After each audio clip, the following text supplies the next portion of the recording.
Roots TV Nigeria. I am Oluwatobi Enito. And today we will be focusing on the education sector, what next in education. With me is the chairman of the FlexiSAF Foundation, an initiative of the FlexiSAF EduSoft, which was officially launched in December 2018. I have Ahmed Salihijo. He is the chairman of the FlexiSAF Foundation. Welcome. Thank you very much. Now tell us, we understand that you signed a memorandum of understanding with the Connected Development to bring out of school children to take them to school so that they will not become nuisance to the society. So what is the reason for this initiative and what brought about this idea? Tell us when you conceived it and brought it to fruition. Thank you very much. I think it's something that one has been doing probably his whole life. And to start with, the actual company FlexiSAF EduSoft is a company that has been in existence for over 10 years. And that company is an education company, and it provides software for schools. So during the course of the time of providing its service, it became clear and obvious that education is not something that we should play with, in the sense that there's a lot of children that are not privileged enough to have access to that kind of education. So with that in mind, FlexiSAF, the company, decided to float a foundation. And given my own experience in a bit of development work, and as a board member of the company, I was asked to chair the foundation, which started in January last year, 2018. And since then, I can proudly say that signing the agreement or the MOU with Connected Development has been one of our highlights, because as you can imagine, you cannot achieve too much on your own. You need to leverage on partners, and Connected Development are certainly that kind of partner that we're looking to have, especially when it comes to leveraging on their experiences within the education sector, within local communities, because part of the issues that we face is you are intending to do something good for the society. However, sometimes if you also do not engage the community very well, you find that your intention might not be, it might not come to fruition the way you had planned it. Okay. Yes. So now with the MOU already signed, what's the plan for funding? Because we know you are an NGO that's non-governmental organization. Yes. And we believe that you have to get support before Absolutely. you can actually carry out your plan. Absolutely. So to get the sustainability of this. For now, what has been happening is, first and foremost, through the actual company, FlexiSAF, what FlexiSAF has guaranteed us now is, number one, some kind of working resources. So we have some staff within the FlexiSAF that are being seconded to help the foundation, especially through its initial setup. Number two, they are also offering us, some kind of percentage of their own proceeds that are going straight to help the activities of the foundation. And three, they also have a technology angle that they are also offering the foundation. And in addition to that, in December 2018, we held a fundraising dinner, where we had invited like minds and stakeholders, and they were able to obviously give us good funding. Some kind of startup grant, or not grants yet. With the work that we are doing, for us, we are solely concentrating now on what is it that we can do, even if it's ourselves. Because obviously there are a lot of grants out there, but you also have to prepare towards accessing those grants. So for us, we are just now at the stage where, if you're beginning to look at our track records, right now as we speak today, we have over 100 adoptions that we have done so far. So we feel this is now getting to the time when we are beginning to approach some of these international development agencies to be able to access some of those grants. Yeah. Okay. Now, with the Almajiri, I understand that your organization is going to be facing the out-of-school children in the north, and we know the north contributes about 69% of the number of out-of-school children in Nigeria, according to UNICEF. Now, what is the plan for children in southern parts of Nigeria who are suffering the same fate, although it's not as prevalent as we have it in the north? Is there any future? Yes, of course. Yes, of course. With what we have now, the only thing we have done is, as I said to you earlier, we are leveraging on FlexiSAF, the company.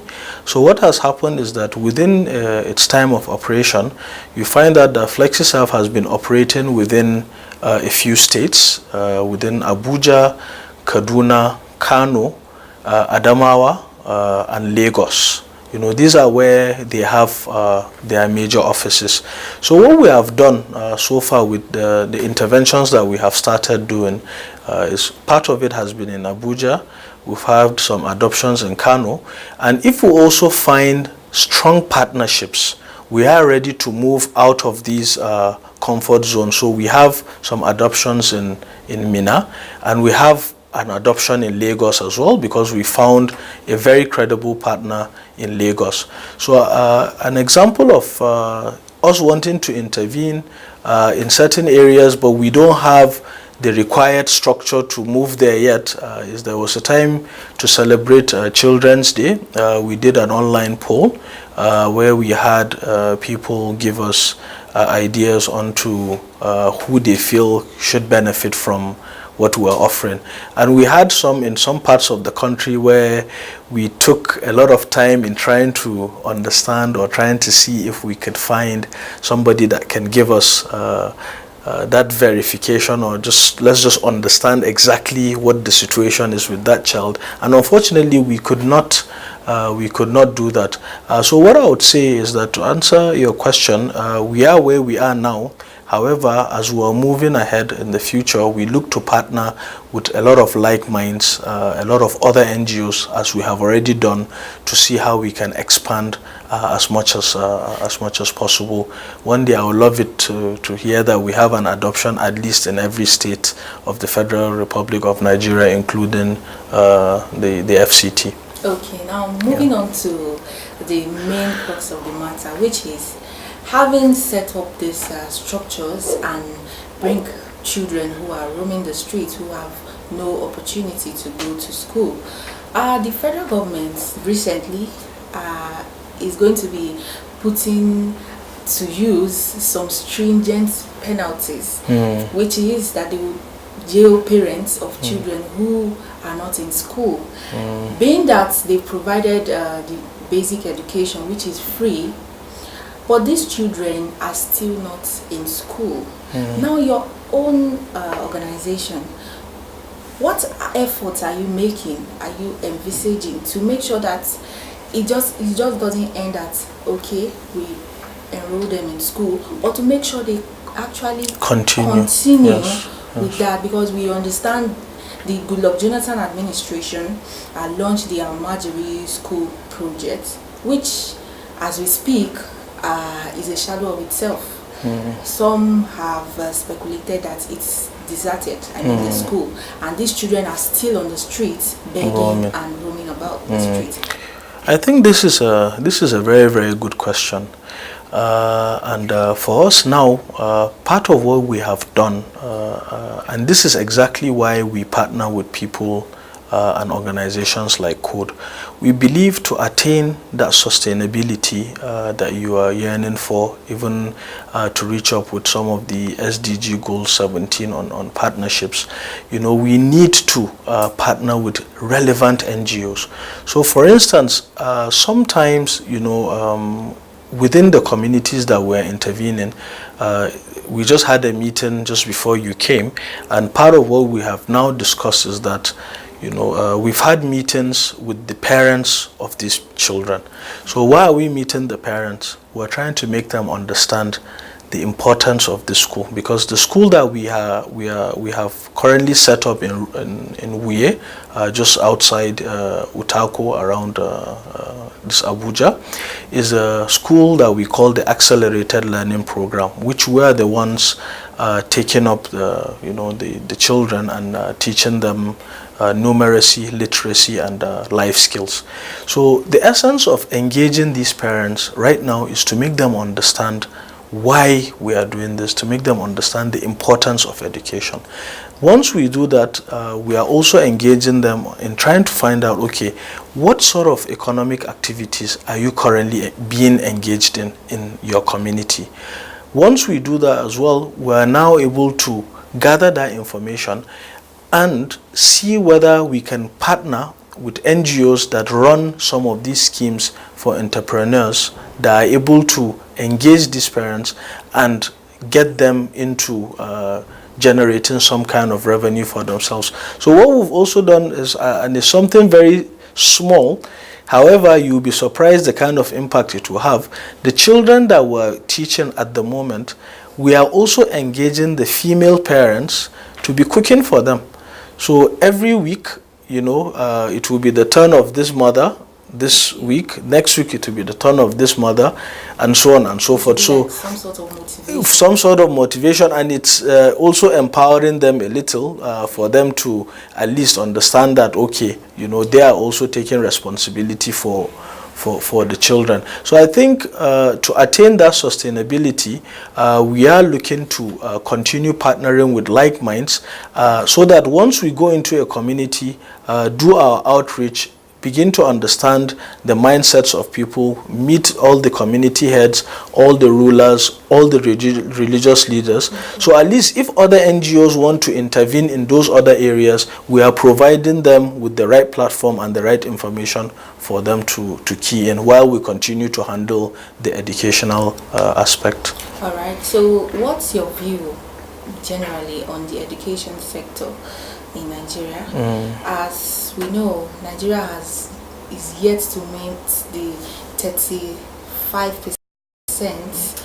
thereabouts of UNESCO in terms of education standard. I think there is a lot of room for improvement.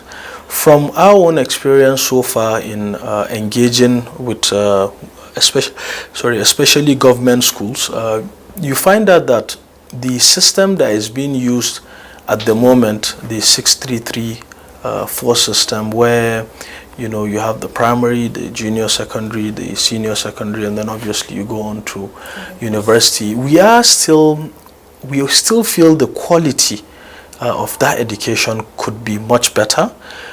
We still feel the quality of the training from the teachers could be better, but I do understand that government is also trying its best to achieve these things. But I think it's people like us, the NGOs, that need to really step up and try to hold government accountable for all the promises and all the things that they have said they are going to do. So I think the honor lies on everyone. So the government side keeping up their promises, from our own side ensuring that we hold them accountable, because part of what you find is that just because you've gone to build a school, and you put a lot of fancy things within the school, but you don't have good quality teachers, how are you going to now pass that education across to the students? So this is what we are learning now. So and I'm very proud to say that some of the teachers who are using, or some of the instructors who are using now in Ruga, are actually coming from government schools. And believe you me, some of the training we're giving them now on the Montessori model of phonics and try to how they pronounce letters in schools now, they are benefiting from it. And you find out that after they finish our schools, they will now go back to the government schools and begin to apply some of the training that they are receiving from us. Okay, so in the next 5 years, where do you see Nigeria's education and FlexiSAF? Well, it's hard to call. In Nigerian context, it's very difficult to predict. However, I've seen that they are trying to put some the front foot forward, and I know Code is very adamant that an emergency should be declared on the state of education in the country. And I think if that is done, it might go a long way in at least putting people on their toes and making them understand the importance of education. Because a child, especially that grows up without education, is going to have a lot of problems in life.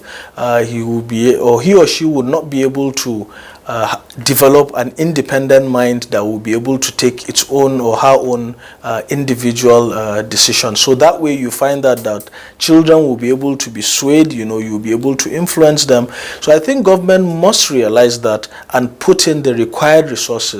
And from our own perspective, the NGOs, we also now need to hold government accountable, be able to engage with the communities, make them understand what government's responsibility is for them, so that everyone now knows what to expect.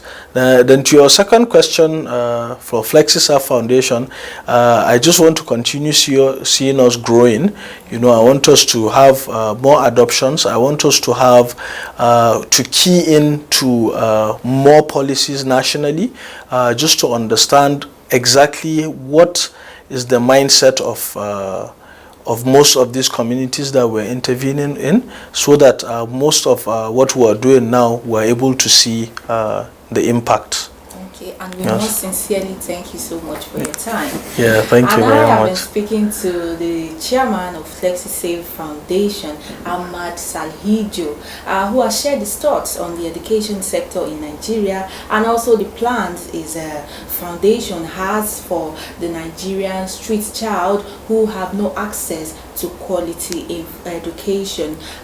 He hopes that in the next couple of years things will get better in the education sector, and has also shared some advice to the government to take a cue from and see that the education sector becomes something to write home about. And we leave it here. I am Oluwatobi Enito for Roots TV Nigeria.